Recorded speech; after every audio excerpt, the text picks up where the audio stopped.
자, 안녕하세요, 우리 수험생 여러분. 짱박사 경제학의 경제학 짱박사입니다. 반갑습니다. 오늘은요, 진짜 정말 중요한 주제를 다뤄볼 거예요. 바로 기업의 생산 기술이 담긴 이 생산 함수를요, 실제 돈 문제, 그러니까 비용 함수로 바꾸는 그 과정을 우리가 함께 정복해 보겠습니다. 본격적으로 시작하기 전에 우리 한번 이런 상상을 해볼까요? 기업이 가진 기술, 그러니까 우리 공장은 노동자랑 기계를 이만큼 넣으면 물건이 요만큼 나와 하는 이 생산함수를요. 그래서 물건 하나 만드는데 대체 돈이 얼마나 드는 건데 하는 비용 함수로 바꾸는 이 과정. 이게 진짜 마법 같지 않나요? 도대체 어떻게 이게 가능할까요? 이 마법의 원리를 알아야만 기업의 모든 전략을 꿰뚫어 볼 수 있거든요. 오늘 그 비밀 제가 완벽하게 파헤쳐드리겠습니다. 자, 오늘 우리가 함께 정복할 로드맵입니다. 먼저 모든 기업의 목표죠. 최소 비용 생산이 뭔지 딱 이해하고요. 그 다음에 자본이 꽁꽁 묶여있는 단기, 그리고 모든 게 자유로운 장기, 비용을 차례대로 분석할 겁니다. 그리고 마지막에는 이 둘을 딱 비교하면서 핵심만 쏙쏙 뽑아 드릴 테니까 오늘 끝까지 저만 믿고 따라오세요. 네, 좋습니다. 그럼 첫 번째 단계부터 한번 제대로 들어가 보죠. 모든 기업의 가장 근본적인 고민, 바로 이겁니다. 주문받은 물건은 만들어야겠는데 어떻게 하면 가장 싸게 만들 수 있을까? 이게 바로 비용 극소화 문제라는 겁니다. 바로 이 화면이 그 골치 아픈 고민을 아주 우아하게 수학으로 표현한 거예요. 자, 왼쪽의 목적식은 뭐냐면요. 돈 좀 아끼고 싶다 하는 우리의 간절한 목표고요. 오른쪽의 제약식은 어쩔 수 없어. 주문받은 큐게는 무조건 만들어야지 하는 뼈아픈 현실인 거죠. 우리는 이 목표와 현실 사이에서 최적의 해답을 찾아가는 겁니다. 총 비용 TC는 노동자 월급 WL이랑 기계 빌리는 돈 RK로 이루어져 있고요. 오늘은 계산을 좀 편하게 하려고 생산함수를 Q는 LK다 이렇게 가정하고 한번 쫙 풀어볼게요. 자, 이제 단기 상황으로 한번 들어가 볼게요. 경제학에서 단기라고 하면 뭐 한 달, 두 달 이런 게 아니고요. 핵심은 이겁니다. 공장 크기 같은 자본 설비, 이 K는 마음대로 바꿀 수가 없는 딱 묶여버린 그런 기간을 말하는 겁니다. 그러니까 K가 K바라는 특정 값으로 고정된 거죠. 이 상황에서 비용이 어떻게 되는지 한번 보죠. 자본 K가 K바로 딱 고정돼 버리니까 생산함수 Q는 LK가 Q는 LK바로 아주 단순해졌죠. 이제 사장님이 생산량을 조절할 수 있는 유일한 카드는 뭐밖에 없죠? 그렇죠. 사람을 더 뽑거나 아니면 줄이는 것뿐이에요.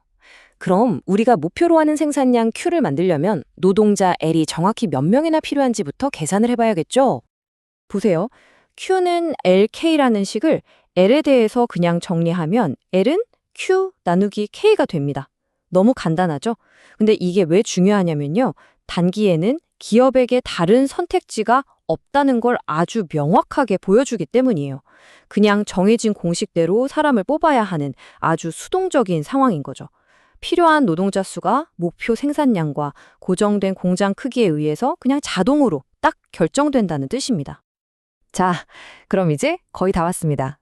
이 L 값을 가지고 비용 함수를 완성시켜 볼게요. 원래 총 비용 함수가 TC는 WL 플러스 RK바였잖아요. 여기에 우리가 방금 구한 L 이꼬르 Q 디바이드 바이 K바를 그대로 요 L자리에 쏙 집어넣는 겁니다. 그러면 TC는 W 곱하기 Q 디바이드 바이 K바 더하기 RK바가 되겠죠. 짜잔! 바로 이게 생산량 Q에 대한 함수로 표현된 단기 총비용 함수 STC가 탄생하는 순간입니다. 어때요? 생산 기술이 비용으로 바뀌는 거 별거 아니죠? 자, 이제 이 단기 총비용 함수를 한번 해부해 봅시다. 기업의 속사정이다 보여요. 여기 첫 번째 항 WK바 Q 이 부분 있죠? 이건 생산을 많이 하면 할수록 늘어나는 총 가변 비용 TBC예요. 직원들 월급 같은 거죠. 반면에 두 번째 항 RK바는요. 생산을 하던 안 하던 무조건 나가는 총 고정 비용 TFC, 바로 가게 월세 같은 겁니다. 이 두 비용의 성격이 완전히 다르기 때문에 앞으로 우리가 배우게 될 평균 비용이나 한계 비용의 모양이 결정되는 거예요. 이 각각의 비용 곡선들이 어떤 모양을 갖는지가 여러분 시험 문제의 단골 손님입니다. 꼭 기억해 두셔야 돼요.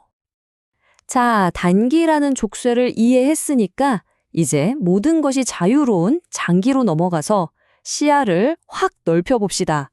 장기라는 건요, 기업이 노동자 수는 물론이고 공장 크기까지, 그러니까 L과 K 모든 생산 요소를 마음대로 조절할 수 있는 아주 충분히 긴 기간을 말합니다.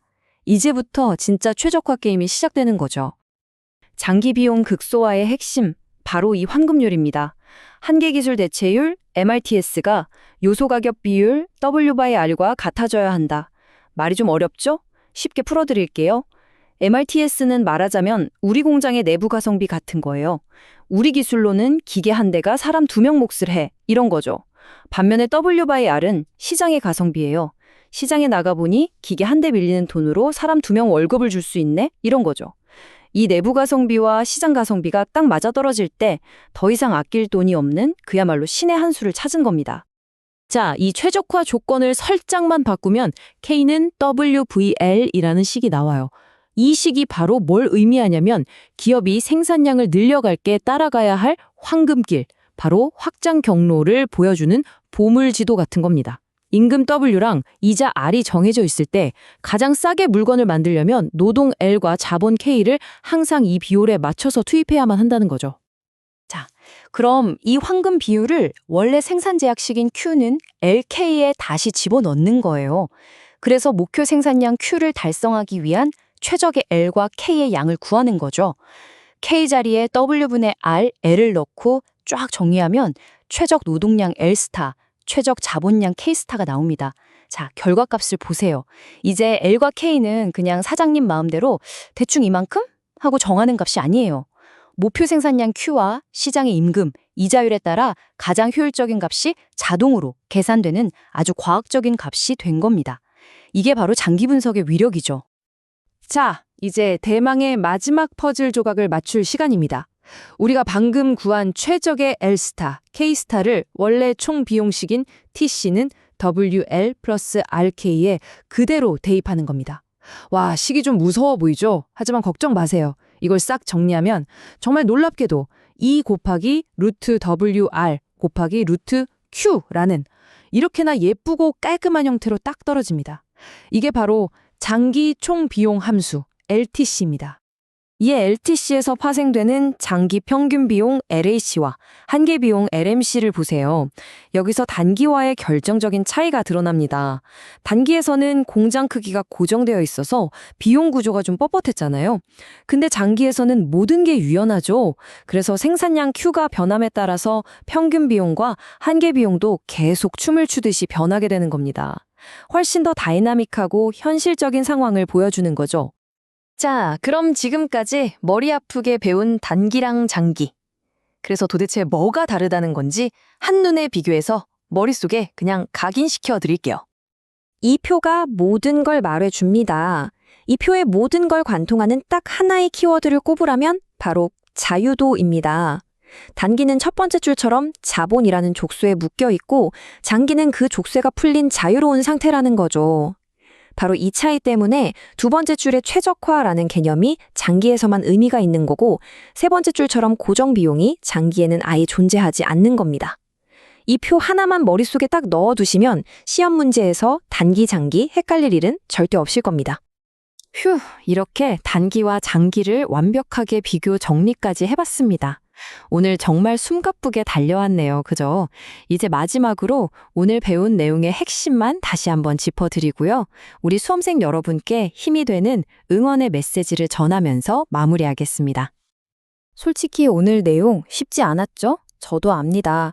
가끔 경제학 공부하다 보면 내가 이걸 왜 하고 있나 싶고 거대한 벽 앞에 선 것처럼 막막하게 느껴질 때가 분명히 있을 거예요. 하지만 오늘 우리가 함께한 것처럼 아무리 복잡해 보이는 개념도 하나씩, 한 단계씩 그 원리를 파고들다 보면 반드시 정복할 수 있습니다. 절대 포기하지 마세요. 여러분은 혼자가 아니고 충분히 잘 해낼 수 있는 능력이 있습니다. 제가 보증합니다. 그리고 이거 하나만 꼭 기억해 주세요. 이 외롭고 힘든 수험 생활 절대 혼자 걷는 게 아니에요. 오늘 배운 내용이든 다른 경제학 공부를 하다가 막히는 부분이 생기면 절대 혼자 끙끙 앓지 마세요. 그럴 땐 저희 짱박사 경제학 스터디 네이버 카페로 오시면 됩니다. 그곳에는 이미 수많은 선배들과 동료들의 질문과 답변이 거대한 데이터베이스처럼 쌓여 있고요. 정말 실력도 좋고 마음씨도 따뜻한 우리 조교님들이 여러분을 기다리고 있을 거고요. 그리고 물론 이 짱박사도 항상 그곳에서 여러분을 지켜보고 응원하고 있겠습니다. 오늘 정말 고생 많으셨습니다. 여러분의 이 노력, 한 시간 한 시간이 합격이라는 달콤한 열매의 밑거름이 될 겁니다. 다음 시간에는 또 어떤 짜릿한 경제학의 비밀이 우리를 기다리고 있을지 기대하는 마음으로 오늘 분석은 여기서 마치겠습니다. 여러분, 파이팅입니다.